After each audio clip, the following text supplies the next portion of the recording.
Imagine करो एक company बस 125 शेयर होल्डर के साथ, और ये कंपनी बस 72,000 पाउंड से स्टार्ट हुई और उसके बाद धीरे धीरे इसने पूरे भारत को लगभग 200 सालों तक गुलाम बनाया और ट्रिलियन डॉलर भारत से लूट लिए, अकाल फैलाए, भुखमरी में करोड़ों लोगों को मार दिया और इन सारी चीजों से ब्रिटेन बहुत ज्यादा अमीर बना। लेकिन कहानी का सबसे बड़ा ट्विस्ट आज के डेट में वही ईस्ट इंडिया कंपनी एक भारतीय बिजनेसमैन संजीव मेहता के पास है। अगर आप जानना चाहते हो कैसे एक कंपनी ने पूरे भारत को कॉलोनाइज किया और ये काम कोई सरकार की नहीं बल्कि एक कंपनी का था, तो इस वीडियो को लास्ट तक जरूर देखना। चलिए शुरू करते हैं कहानी को बहुत ही ज्यादा डिटेल में। साल 1999 में खास करके काली मिर्च, उस टाइम में इसको ब्लैक गोल्ड कहा जाता था और उस टाइम में डच लोग इस बिजनेस पे पूरी मोनोपोली रखते थे और डच लोग इसकी प्राइस अपने तरीके से मनमाने तरीके से कंट्रोल करते थे और इन सारी चीजों से ब्रिटिश मर्चेंट बहुत ही ज्यादा तंग आ गए थे। 24 सितंबर 1599 को लंदन में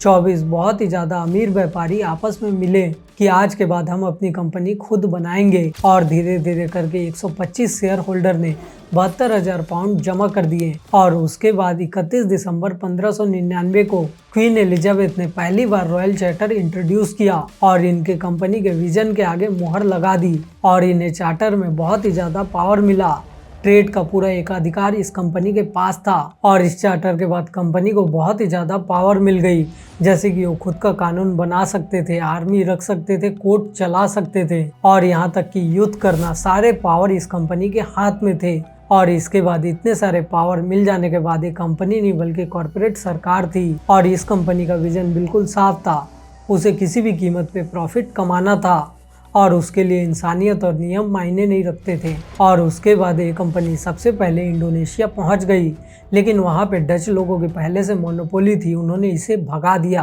और उसके बाद इंडोनेशिया से भगाए जाने पे 1608 में विलियम हॉकिंस जहाज से सीधा सूरत पहुंच जाते हैं और उस समय भारत में मुगल साम्राज्य सबसे पीक पे था और उस समय का बादशाह जहांगीर था और भारत दुनिया का सबसे ज्यादा अमीर देश था और वो एक ऐसा टाइम था जब पूरी दुनिया के 25% ग्लोबल मैन्युफैक्चरिंग यानी कि टेक्सटाइल और उसमें लगने वाला सामान पूरा भारत में बनता था और आज के हिसाब से उस टाइम में भारत की इकोनॉमी 21 ट्रिलियन डॉलर थी और ब्रिटिशर जब भारत आए तो उन्होंने बहुत ज्यादा चापलूसी की और उन्होंने यहाँ के राजा महाराजाओं को बहुत ज्यादा गिफ्ट दे दिए, लेकिन मुगल उनके कपड़े देख के उन्हें गंवार समझते थे। और उसके बाद 1615 में सर थॉमस रो आए और उन्होंने मुगल के साथ फील्डिंग सेट कर दी और उन्होंने बहुत ही ज़्यादा स्मार्ट डिप्लोमेसी जहांगीर के साथ की और उन्होंने इंडिया में ट्रेड करने के लिए उन्हें मना लिया और उन्हें फरमान मिला, सूरत में फैक्ट्री खोलने की इजाज़त मिल गई और उसके बाद धीरे धीरे मद्रास, उसके बाद फिर बॉम्बे में और फिर समय के साथ उनकी एंट्री बंगाल में हो गई। लेकिन असली खेल बंगाल से स्टार्ट हुआ।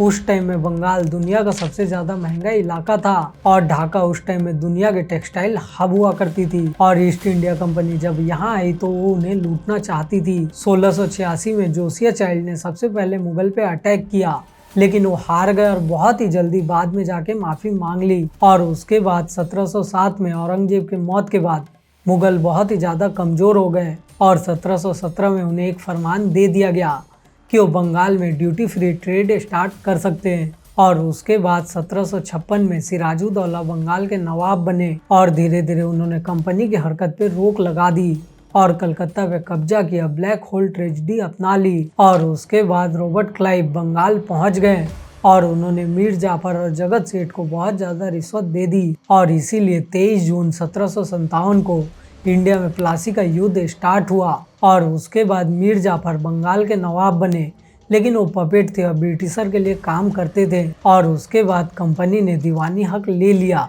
और धीरे धीरे पूरे बंगाल के टैक्स का रेवेन्यू अपने पास रखना स्टार्ट कर दी और 1770 में बंगाल में बहुत बड़ा अकाल पड़ा, 1 करोड़ से ज़्यादा लोग वहाँ पे मारे गए और ये सब कुछ हुआ क्योंकि कंपनी इंडिया में रह के इंडिया को लूटना चाहती थी। और उसके बाद कंपनी ने धीरे धीरे बक्सर की जंग जीत ली और डायरेक्ट दिल्ली पे कब्जा कर लिया और 1803 तक कंपनी का पूरे दिल्ली पे कब्जा हो चुका था और उसके बाद कंपनी ने अलग राजाओं के साथ जंग स्टार्ट कर दी, टीपू सुल्तान को हराया, उसके बाद उनका खजाना लूट लिया और फिर धीरे धीरे मराठा सिख सब पे कब्जा करना स्टार्ट कर दिया और उसके बाद उन्होंने एक ऐसा एक्ट लाया कि जिसकी संतान नहीं होगी उसकी संपत्ति ब्रिटिश रख लेगी। और इस एक्ट के कारण उन्होंने बहुत सारे रजवाड़े को हथिया लिया और यही एक रीजन था कि झांसी की रानी उनसे नफरत करने लगी। और 1857 की क्रांति के बाद 1858 में ब्रिटिश क्राउन ने डायरेक्ट कंट्रोल अपने हाथ में लिया। आज के डेट में तो कंपनी इंडिया से खत्म हो गई,